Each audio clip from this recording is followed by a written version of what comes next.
तो दोस्तों 13 सितंबर को हुई कनेलो वर्सेस क्रॉफर्ड में क्रॉफर्ड ने यहाँ पे जीत हासिल करी है और वो सुपर मिडल वेट के चैंपियन बन गए हैं बॉक्सिंग में। और इस फाइट की मैंने लाइव स्ट्रीम करी। क्रॉफर्ड ने यहाँ पे हिस्ट्री क्रिएट कर दी है। कनेलो अल्वारेज के ही डिवीजन में उसको हराकर वो अब अनडिफिटेड फाइटर है। और जिन जिन लोगों ने ये फाइट मिस करी है प्लीज जाके उसके अपडेट्स और उसके हाईलाइट्स देखिए, बहुत ही जबरदस्त फाइट हुई है ये। और दोस्तों फाइटिंग नर्ड्स पूरे के पूरे एक्सपोज हो गए हैं। उनका और एक फाइटर जीन सिल्वा यहाँ पे यूएफसी नोचे इवेंट में हार चुका है डिएगो लोपेस के अगेंस्ट। और बैक टू बैक क्यों फाइटिंग नर्ड्स को हार का सामना करना पड़ रहा है समझेंगे ये वाले वीडियो में। और समझेंगे लाइट वेट डिवीजन का चैंपियन इलिया टोपुरिया का नेक्स्ट ओपोनेंट कौन हो सकता है। इलिया ने यूएफसी को स्टेटमेंट दिया है वो किसी भी फाइटर के साथ फाइट करने के लिए बिल्कुल रेडी है लाइट वेट डिवीजन में अपना टाइटल डिफेंस करने के लिए। समझेंगे डिटेल में कौन यहाँ पे डिजर्विंग फाइटर है टाइटल शॉट का इलिया के अगेंस्ट। उससे पहले वीडियो को लाइक करिए और चैनल को सब्सक्राइब करिए। एक भी सब्सक्राइबर मुझे मोटिवेशन दे देता है भाइयों, सो प्लीज सब्सक्राइब करिए एमएमए फाइट वाला।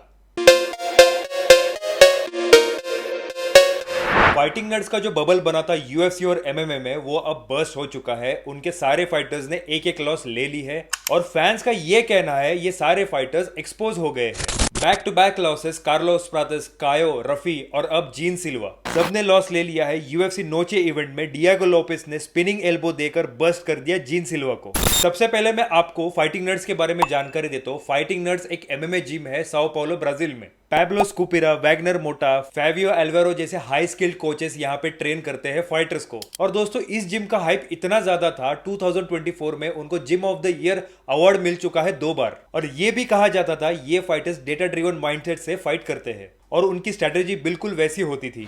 और उस जिम का क्लेम ये भी था वो अपने फाइटर्स के फाइट आईक्यू पर भी बहुत ज्यादा काम करते हैं और मल्टीपल कॉम्बैट स्किल जैसे बॉक्सिंग, मुए थाई और ब्राजीलियन जिजुत्सु की कोर ट्रेनिंग यहाँ पे करते थे और बहुत अच्छी तरीके से ट्रेन करते थे फाइटर्स को। ये जिम का हाइप अब खत्म हो चुका है। उनके फाइटर्स ने बैक टू बैक लॉसेस लिए। और सवाल वैसे का वैसा है, इतना सब ट्रेनिंग के बाद भी इनके फाइटर्स क्यों हार रहे हैं। मैं आपको एग्जाम्पल के साथ एक्सप्लेन करता हूं। अगर आपने कभी वीडियो गेम्स खेली होगी तो उसमें 3 मोड होते हैं। एक होता है इजी, मीडियम और हार्ड। जब आप कोई भी नई वीडियो गेम खेलते हो तो उसमें आप इजी मोड सिलेक्ट करके वहां पे बैक टू बैक जीत हासिल करते हो। पर बैक टू बैक जीतना हार्ड मोड पे अप्लाई नहीं होता। बिल्कुल वही चीज यूएफसी में भी अप्लाई होती है भाइयों, बिकॉज जब आपकी रैंकिंग बढ़ जाती है तब आपको हाई लेवल और हाई स्किल फाइटर्स आते हैं सामने और उनकी फाइट लेवल भी अलग होगी और वो टफ भी होंगे। फाइटिंग नर्ड्स की फाइट जैसे ही इलीट फाइटर्स के साथ होने लग गई उनको बैक टू बैक लॉसेस हुए और इलीट लेवल के फाइटर्स के साथ फाइट करने से पहले उनको इतना ज्यादा हाइप मिला कि वो एक्सपोज हो गए और बहुत ज्यादा उनको हेट मिल रहा है। तो क्या ये एक एक लॉस इतना ज्यादा अफेक्ट करेगा उनके करियर पे? तो भाइयों बिल्कुल अफेक्ट करेगा, बट मुझे ऐसा लगता है वो पॉजिटिवली अफेक्ट करेगा। वो अपने स्किल्स पे, वो अपने टेक्निक्स पे बहुत ज्यादा वर्क करेंगे और आने वाले टाइम में मुझे ऐसा लगता है वो बहुत अच्छे से परफॉर्म कर पाएंगे। तो एक हार की वजह से उनका पूरा करियर खत्म नहीं हो जाता। आने वाले टाइम पे क्या पता इनमें से कोई चैंपियन भी देखने मिल सकता है। ऐसे बहुत सारे करंट चैंपियंस हैं जो लॉस लेने के बाद भी चैंपियंस बने हैं, जैसे मेराब डेविशवेली,